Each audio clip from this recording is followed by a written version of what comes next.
नबीना सल्ले अला मुहम्मदिन साथ मुझे साईं देवा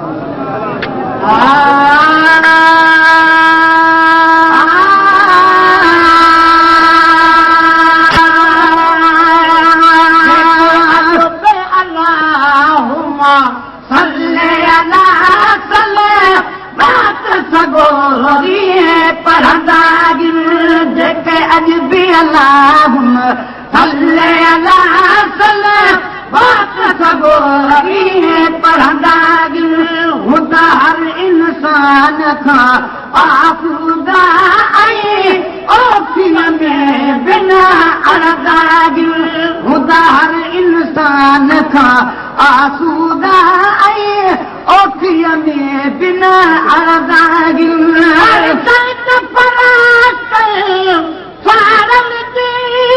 अल्लाह पढ़े ऐं तू न पढ़ी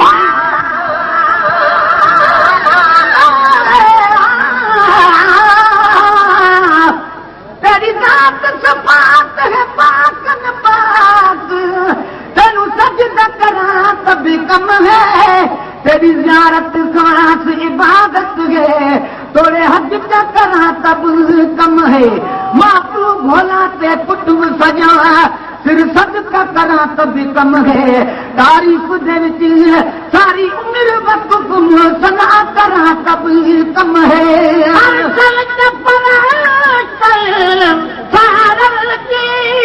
अल्लाह पढ़े ऐं तू न पढ़ी अर्शन ते परस्तम सारल जी अल्लाह पढ़े ऐं तू न पढ़ी रहमान जा प्यारा राज़ी पर शैतान जा साथी सरदागिर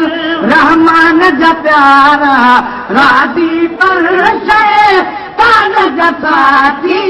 सरदागिर जेके हज बि अल्लाहुम सल्ले अला सल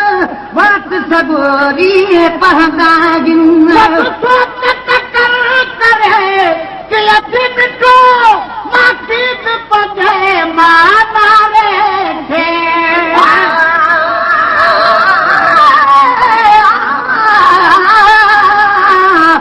तेरे हुस्न जमाल दे देखन कीते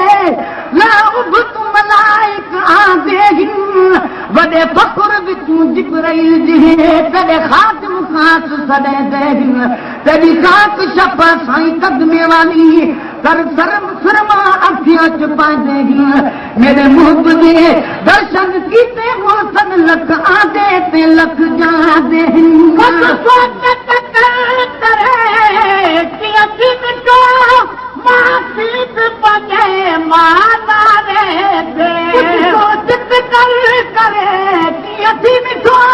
माखी भी पजे माना रे दे रखी इश्क बुलंद दिए रख तू से इश्क की तारीफ करदागी रखी इश्क बुलंद दिए रख तू से इश्क की तारीफ करदागी जेके हज भी अल्लाहुम सल्ले अला सल वक्त सगोरी पढ़दागी मच मचड़ी आई तू मारो तो मोहब्बत दे मई मच मारे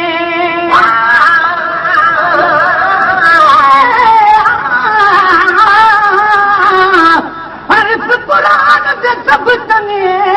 मैं तुम्ही मुजराना दिखदागी जैसे कदमा की देश के अर्श भरी है उतनाल गरीबा दे वसदागी बिजड़ी जुल्फ वाला मिठा मदनी अते परे कनु दिल खसदागी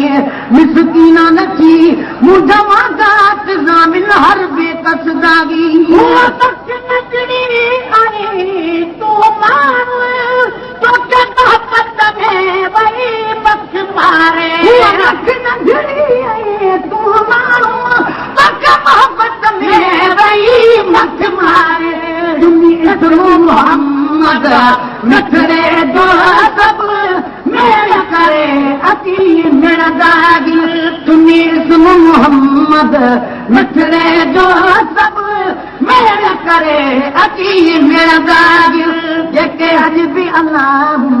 सल्ले अला सल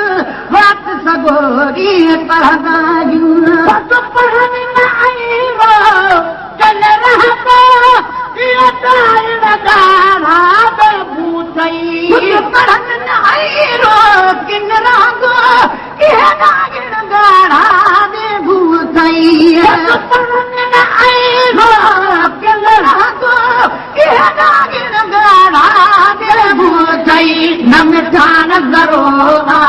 मारन में वेझो वञ त परे खां पढ़ंदागियूं न मिठा नज़रो मारन में वेझो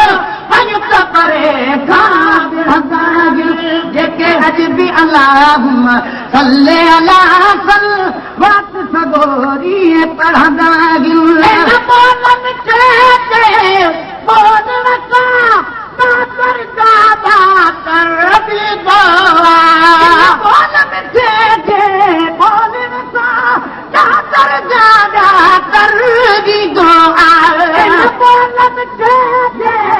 बोल दातर दादा कर बि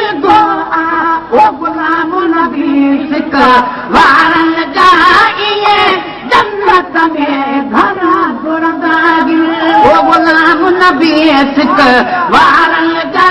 इहे जन्नत में घरा घुरंदागियूं जेके अॼ बि अल्लाह सल्ले अला सल्ले वात सगोरी पढ़ंदागियूं ख़ुदा हर इंसान खां आसूदा ऐं